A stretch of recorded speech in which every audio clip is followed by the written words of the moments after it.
everyone, it's me, Juan Gamer 54, back in the video today, yes, we are going to be reacting to, not Game Theory this time, actually. There's a reason for that. This would be the part where I tell you guys, like, a very long, intro and all that, but I'm not going to do that to you guys today, because I have already made a separate video on that.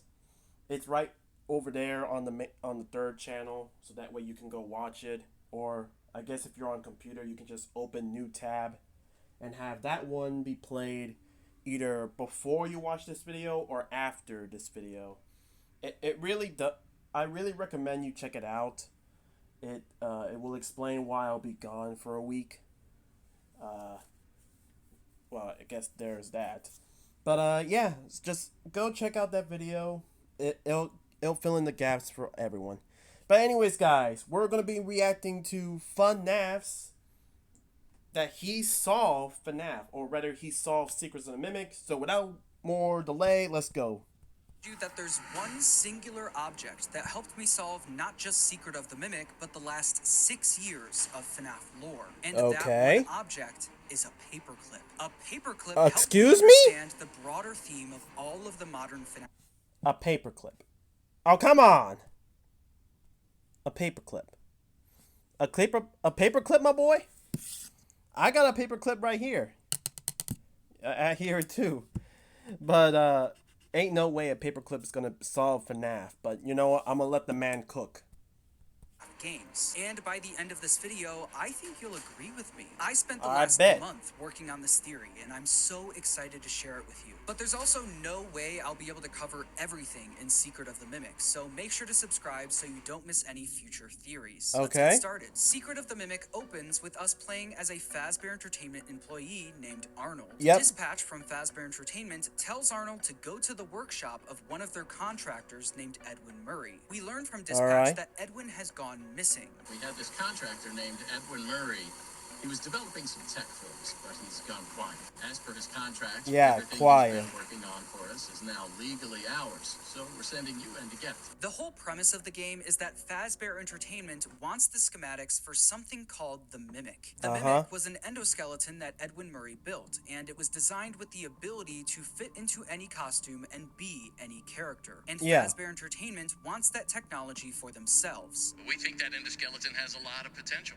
And that's why we want you to retrieve Murray's original schematic for it. So they're sending in Arnold to get it for them. But and what Arnold doesn't know and a bunch is of that technicians the Mimic too. is roaming the warehouse, brutally killing anyone who enters. This Dang. then leads to the rest of the game, where we explore Edwin's abandoned workshop and learn more about his company, his inventions, and his family. We learn that Edwin his had history. A wife named Well, yeah, Fiona his family, and a son but history named too. David. It's also revealed that Edwin's company, Murray's Costume Manor, was actually started by his dad, with Edwin and Fiona both being employees at the company. This is where they would meet, fall in love, and have their son David. But sometime during all of this, Edwin's dad passes away, with the company now being passed down to Edwin. Edwin then decides to change course with the company and start developing some of his own inventions. He's gone, and now everyone is asking me what to do. If you could change anything you wanted, what would it be? Could start making some of my... I'm not gonna lie.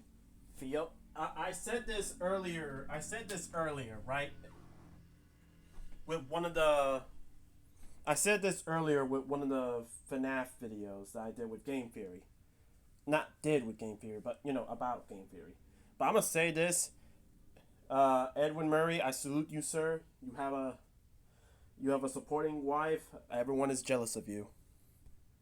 Inventions for real. Some of these inventions were the Cleanovac, Murray's Magic Coat Rack, Stay Up Latte, and the Mycelium Men. Along with creating these inventions, Edwin also worked with Fazbear Entertainment on something called the Fall Fest. The Fall Fest was something that Scott and Steelwool heavily teased in Help Wanted 2, with the debut of the Fall Fest 1970 poster, along with multiple mini-games taking place at the Fall Fest. But as we know from Help Wanted 2, every single Fall Fest minigame ended in fire, and now we know why. During the game, we get an audio log from Fiona, where she says that she's going to the Fall Fest to help the crew set everything up. I have to go help the Fall Fest crew. I just have this terrible feeling like I need to be there so nothing goes wrong. I love you both, and I'll be back next week.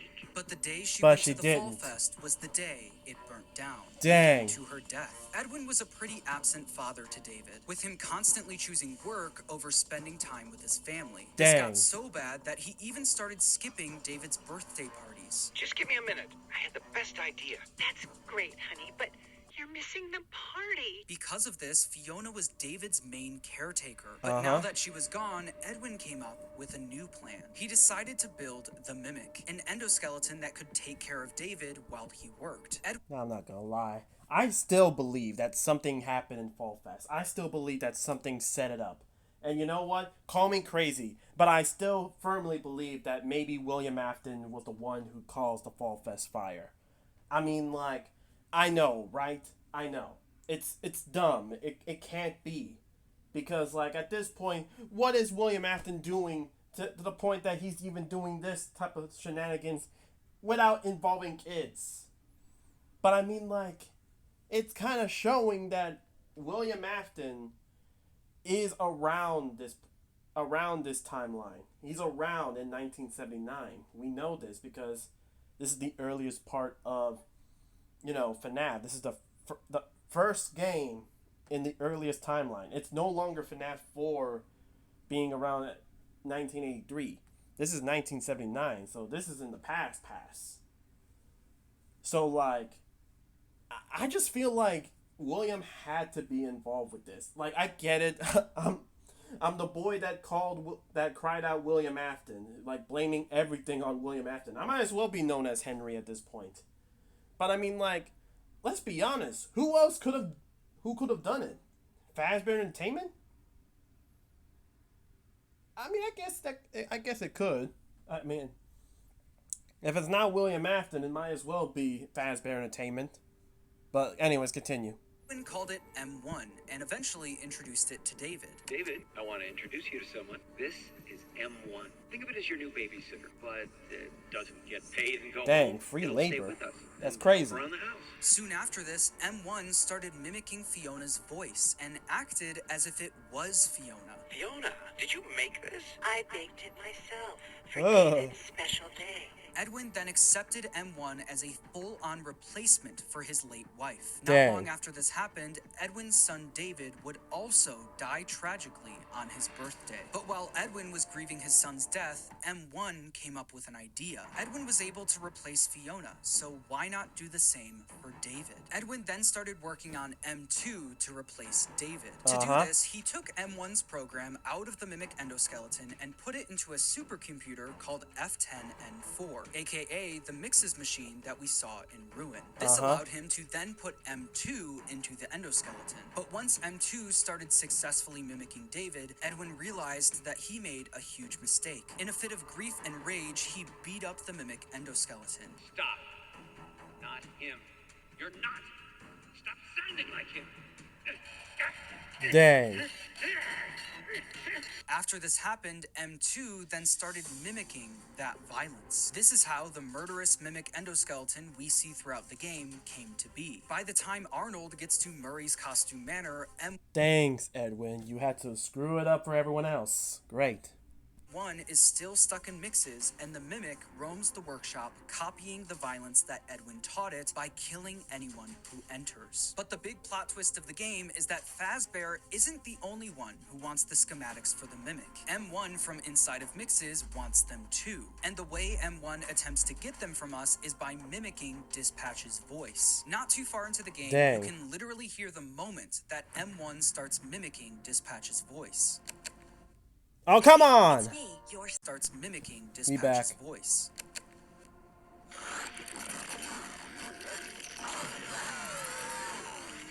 Oh, yeah. Glad to see you made it here without any complications whatsoever. M1 then guides us throughout the game as if they are Dispatch. Once we successfully get the schematics for the Mimic, M1 then tells us to put them into the inventory machine. Put that data diver in the inventory system.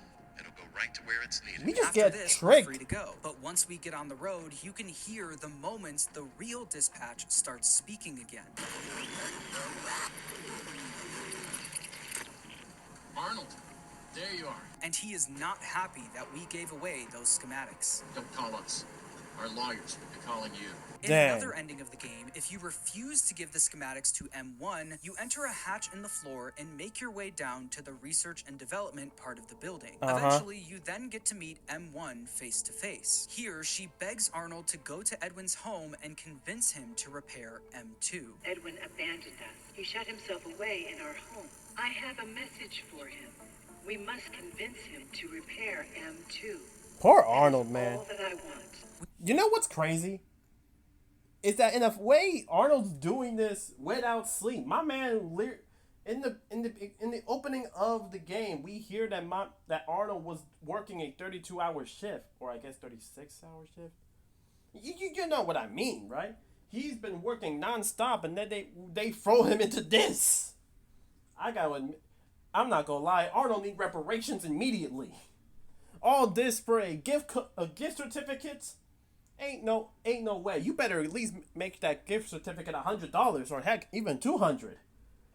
Because you mean to tell me we're doing this for a gift certificate that might as well be $25? Heck no. My boy Arnold got deceived, bamboozled, and worst of all, got sent to the gulag. We then make our way to Edwin's home, only to find that he's not there, and that M2 likely killed him. We're fine. Daddy's busy, buddy. Why don't you go outside and play? Dang. I can't feel my legs. After getting chased down by the Mimic, we learn from M1 that the reason she wants Edwin to fix M2 is because she wants her son back. I watched him grow up through this machine. I want him back. It's not too late to fix our family. Kinda too late for leaves that. Edwin's workshop as it burns to the ground. But while he's driving away, the Mimic catches up to him, crashes the car, grabs the schematics for the Mimic, and walks away. Left us to burn. I think we can all agree that this game was a lot. There's a ton of story, a ton of big reveals, and a ton of details scattered throughout the game. The summary I gave you only really scratches the surface of what this game presents to us. Because of this, when I sat down to write this theory, I honestly struggled with where to start. So for my first big theory on Secret of the Mimic, I decided to start at the beginning. What was the actual first mistake that Edwin made that caused everything to go wrong? Oh, I mean, there was a lot of things. One, he decided to be neglectful to essentially his family, not only with David, but also his wife too, because you're just leaving Alana to take care of. You just basically made Fiona a single mom, essentially, because you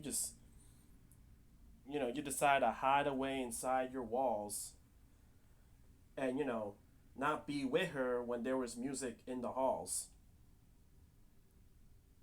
I'm sorry, I had to slip it in because I feel like I was thinking of Bellora's music and I was like, dang, it really do be like that.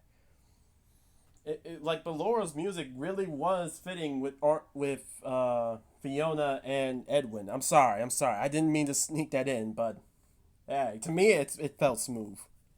That one question led me down a month-long rabbit hole of research and analysis, all leading to the paperclip. But in order to figure out what went wrong, we first need to solve one of the biggest mysteries in the entire game. How did M1 start mimicking Fiona's voice in the first place? At first, I thought it was pretty obvious. We learn in the game that Edwin had Fiona record a bunch of lines for Mrs. Helpful. Excuse me, can I borrow your voice for a project? What kind of voice should I do? These are clear recordings of Fiona's voice, so it would make sense that M1 might have heard those recordings and started mimicking them. That would be the simple answer, but Scott and Steele put one thing in the game that nearly broke me. In the basement level of the game, you can find a secret room that contains this audio log. Recording? Test. Levels are good. That's where I heard it. It's her or someone that sounds like her. Yeah, that 4625. secret code, essentially. Say something. It's me, Edwin. Over. 4625. Oh, come on!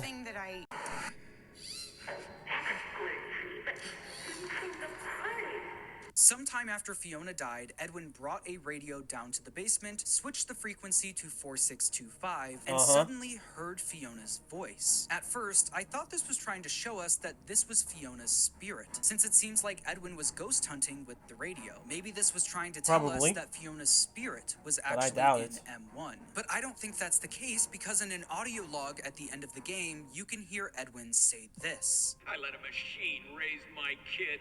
You're not real. It is me. I'm Fiona. Stop talking like her. You're not her. I don't think Edwin would say this if he thought Fiona's spirit was in M1. So yeah, and honestly, with this new age of FNAF, I think now, given with Help Wanted, I feel like now we're now moving away from the supernatural and now gone to the the sci-fi stuff. We got sci-fi now. If that makes more sense. Like, no longer is it, possessions and all that. It's just now sci-fi and everything. AI and all that. Because, glitch trap, really? Does that sound like a ghost? Like the paranormal? That sounds a little too much like, AI variation. We're now in the sci-fi era of FNAF. We're done with the whole ghost stuff. But hey, man, I don't know, man. I'm giving the sci-fi a chance, but like I really do enjoy like the old times. if it's not Fiona's spirit talking through the radio, then what is it? Well, if you look at the specific line that was said through Edwin's radio, you might notice that this isn't the first time we've heard Fiona say this. In the birthday films at the end of the game, we can hear Fiona say this exact same line to Edwin. That's great, honey, but you're missing the party. Whatever was speaking through Edwin's radio in the basement was repeating a line that Fiona said while she was still alive. It was literally mimicking something she said, which then made me think that it was the mimic speaking through the radio. But there's one problem with that. I don't think the mimic endoskeleton was even invented yet when Edwin heard this. Yeah. Since Edwin says it's her or someone that sounds like her. Where I heard it. It's her or someone that sounds like her. Exactly, and I'm pretty sure that around this time Fiona was very much alive. So why would Edwin make the mimic if his wife is alive? It just wouldn't really make any sense. Or is this gonna be that Edwin was always mad crazy this whole time? The idea that this could be the mimic doesn't even come to his mind yet. So that begs the question, who is mimicking Fiona before the mimic even exists? Well, the answer to that question has actually been hiding in plain sight the entire time. This thing. Let me explain. Every week leading up to The Secret of Mycelia the Man! Steel released a new video called MCM Archive. Each video was an advertisement for one of Edwin's new inventions, including the Cleanovac, Stay Up Latte, Murray's Magic Coat Rack, and the Mycelium Man. This was the main marketing behind Secret of the Mimic for a while, and I think these inventions play a much bigger role in the story than we originally thought. In the audio log where we learned that Edwin would be taking over the company, one of the first things he says he wants to do is make some of his inventions real. We could start making some of my inventions for real. So we know that these inventions were the first thing Edwin made after taking over the company. And if you look at the commercials for these inventions, it's very clear that there's some sort of mimic AI already inside of them. Wow! I know what you want better than you do. I am always watching and learning. The Mimic program, Always Watching and Learning, is something we literally see the Mimic do in Ruin, with two of the biggest examples being the eyeballs showing up all over the place. Eyeballs? Really? And the daycare attendant saying, quote, "The googly eyes just stare." We also hear at the end of the Mycelium Men commercial that Edwin calls these inventions, quote, smart toys. Another smart toy from Murray. These toys very clearly have the Mimic program inside of them, which means that the Mimic program didn't originate with Edwin building M1, it originated with these inventions. And the thing Mimic Zero. Dang, man! Oh, that's... Wow. I didn't think they was gonna bring up the Mycelium Man. I just thought they were just a mere afterthought because to be honest with you, I thought the Mycelium Mans were just an afterthought. I mean, don't get me wrong, we saw Mycelium Mans, but like we saw like the bodysuits of them, but like they didn't really do much to give to offer. I mean, like it's just one of the costumes that the Mimic can wear. But no, never. Come on, man. Fiona's voice on Edwin's radio wasn't M1 or Fiona's spirit. It was the Mimic AI in Edwin's inventions. Need more proof? In the game, Yes, you I can want find more a proof. series of mail consisting of customer complaints regarding Edwin's inventions. All of these complaints have to do with the AI in the products acting strange, with one of them being for the Mycelium Men. Quote, I'm writing this to complain about my purchase of the Mushman music machine. It learned my child's musical tastes, but it also imitated everything it heard. TV commercials, blenders, and even private conversations between my husband and me. I am returning immediately. These products, especially the Mycelium Men, were listening to and imitating private conversations. So with that in mind, I decided to look at the film where we hear Fiona say that specific line that Edwin heard through his Please be a radio. Mycelium Man. And I noticed Please. that the first 13 seconds of the tape consists of Fiona just walking in silence up to Edwin's door. That seems like something Steelwell could have easily cut out, so why the big gap of silence? Well, I think they kept it in to show us where Fiona was physically standing when she said that line. We can see her walk up the stairs, turn left down the hall, and then walk up to the second door on her right. If you do the same thing in game, that leads you to the door to Edwin's office that you need a code for. This is where Fiona was standing when she said that line. And if you turn around and look into the room directly behind her, you can see one of the Mycelium on the desk. Not only that, in the film, the camera turns around.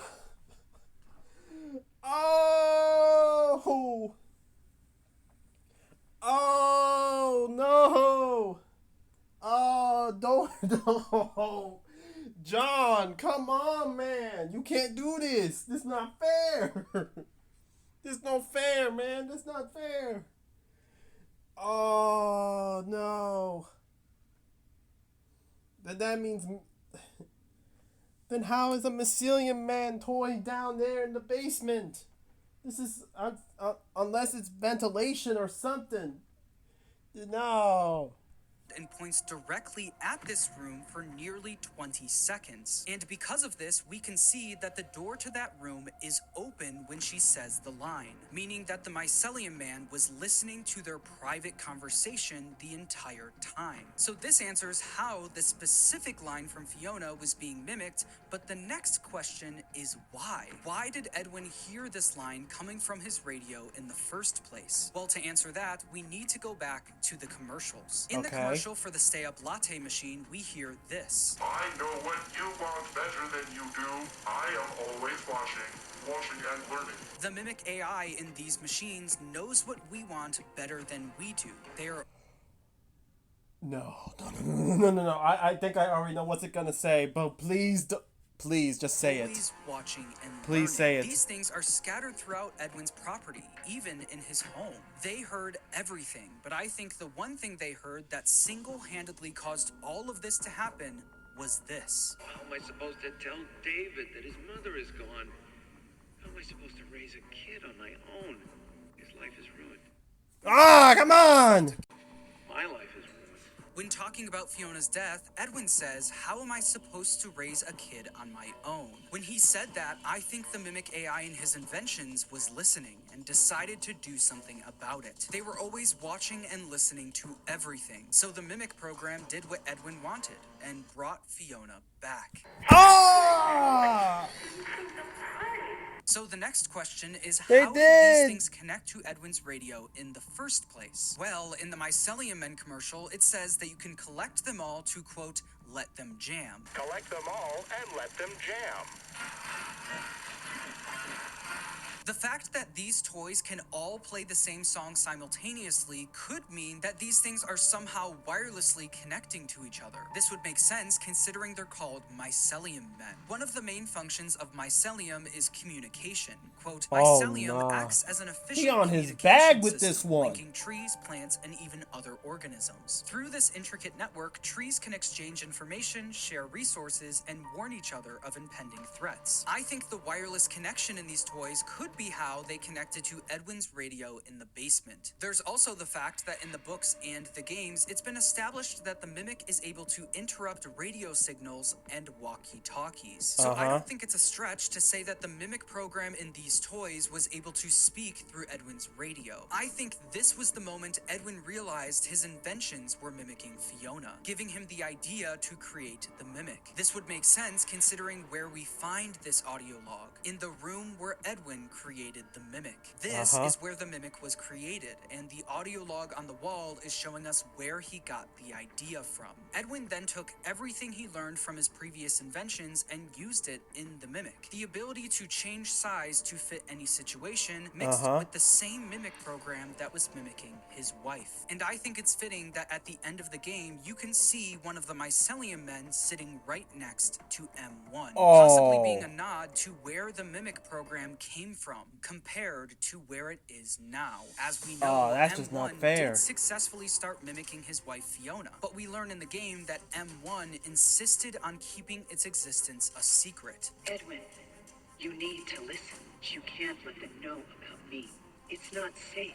Keep it between us for now. This is why I think that Edwin wasn't 100% honest with David about M1 at first. This is M1. Why does it look like that? It's an endoskeleton. It won't always look like this. Oh, he was hiding a secret from his son. He didn't want to say, that's your new mama, kid. Dang. Oh, heck nah. This is outlandish. Think of it as your new babysitter. I do think Edwin also intended for M1 to be something he could eventually sell as an endoskeleton that can be any character, but I think the very first one was always meant to be Fiona. I think this because in the room where M1 was created, we see an image of it inside of a mascot costume, while also getting the audio log showing the Mimic program mimicking Fiona. Not only was M1 a great business idea, it was also a great way to potentially bring back his wife. But as we know, this doesn't really end up working out for Edwin in the end. And the main reason everything falls apart isn't because Edwin created the Mimic endoskeleton to replace his wife, it's because of the paperclip. Let me explain. I think this game was trying to tell us that something went wrong long before M1 or M2 even existed. Remember those messages from Edwin's customers complaining about his inventions acting strange? Yes. Well, there's actually a common theme throughout all of them. Quote, my husband is a steel worker and recently he moved to the night shift. He tried your stay-up latte and it worked wonders for about 2 weeks. He is now in the hospital because of your drink. We bought your magic coat rack last May, but lately it seems to change size at random. One morning I came out to find all my coats flung across the room and the coat rack 10 feet tall. We're afraid someone might get hurt. And my child loves your Jest cereal. However, the pranks inside are extremely inappropriate. The hand buzzer paralyzed our dog Fido. The coffee maker— Dang! Why would you even bring the buzzer to your dog anyway? Like, who does that? I mean, let's be honest, that's the kid. That's the kid. You should have done. I'm not. You know what? No, I'm not gonna. But dang, you paralyzed our. Oh, poor dog, man. Come on.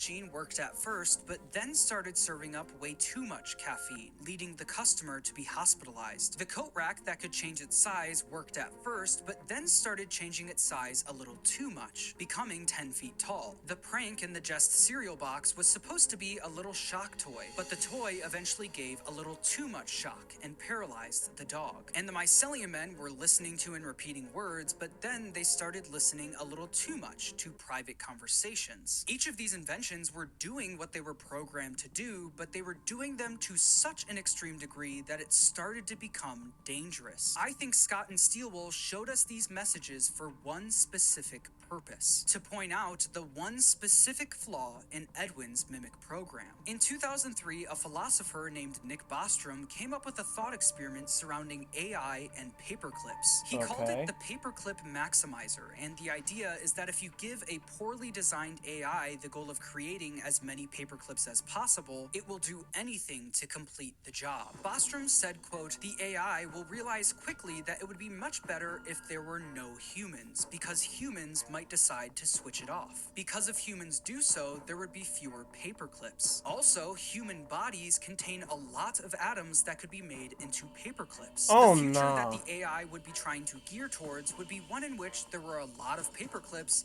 but no humans. Just like Edwin's inventions, this theory revolves around an AI that was given a harmless task, but it does it to such an extreme degree that it starts to become dangerous. This is exactly what we see with Edwin's mimic program. The mimic AI that Edwin created for these inventions was amazing, but it had one extremely consequential flaw. It lacked something called AI alignment. AI alignment is something that makes sure an AI aligns with human values and ethics. With AI alignment, if you give an AI the goal to create as many paperclips as possible, it will accomplish the task without doing any harm. This is because the AI now has the same values and ethics as us. But because Edwin never implemented human ethics and morals into his program, his inventions did what they were programmed to do, but to that extreme degree, which then made them dangerous. I know what you want better than you do. And believe it or not, this one mistake... And I mean, let's be honest, did you hear that voice? Did you hear it?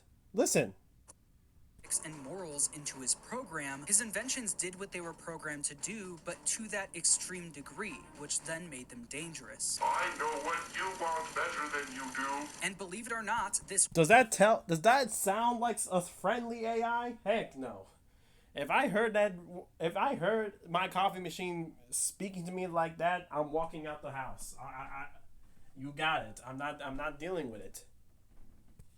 One mistake by Edwin can be seen decades later in the Glamrock animatronics. We know because of the Tales from the Pizzaplex books that Edwin's mimic AI is infecting the entire Pizzaplex, including the animatronics. Glamrock Chica's whole thing is that she loves food, but because of the mimic AI, she starts loving food a little too much, with her now eating anything she can get her hands on. Roxy's whole thing is her confidence, but now the mimic AI made her way too confident. Monty is the tough guy of the group, but the mimic AI heightened that and made him way too aggressive. Once again, they're doing what they were programmed to do, but to an extreme degree, making them dangerous. This can also be applied to M1. When M1 was given the task to take care of David, it was going to complete that task no matter the cost. But once David passed away, M1 was now unable to accomplish the task it was given. There was no longer a David to take care of. This is why once David was gone, M1 begged Edwin to create M2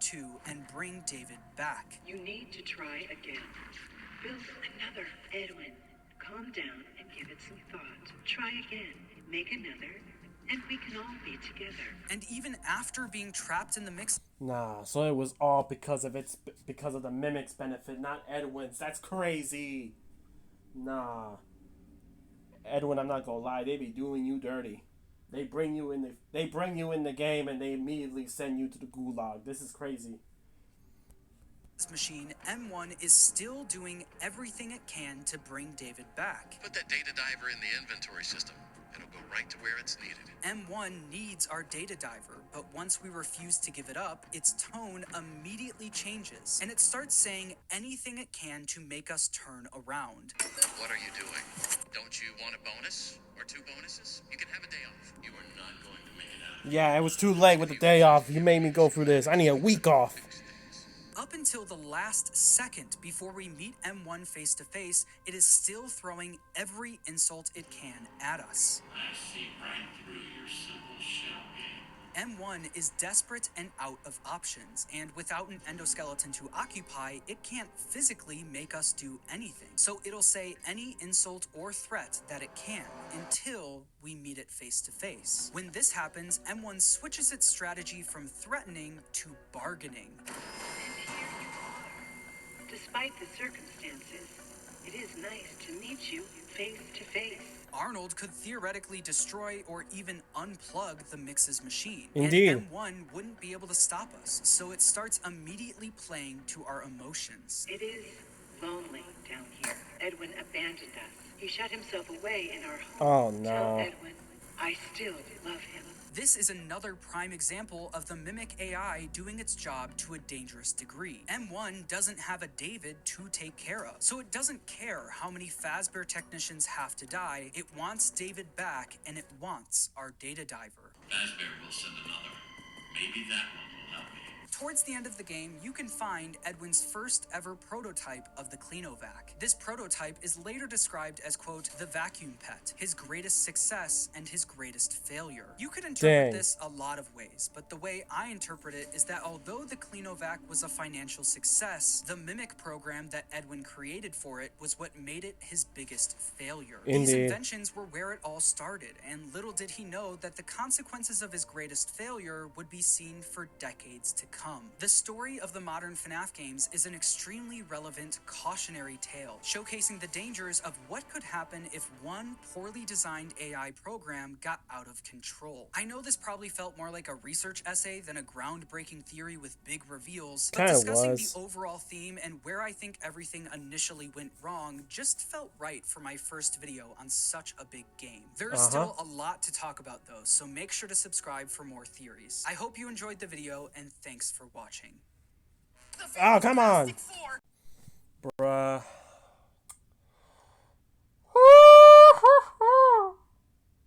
Bruh, I'm not gonna lie. He cooked. I'm not gonna lie. He cooked. I gotta give you your props. I feel like this could happen. But anyways, guys. Whew, after that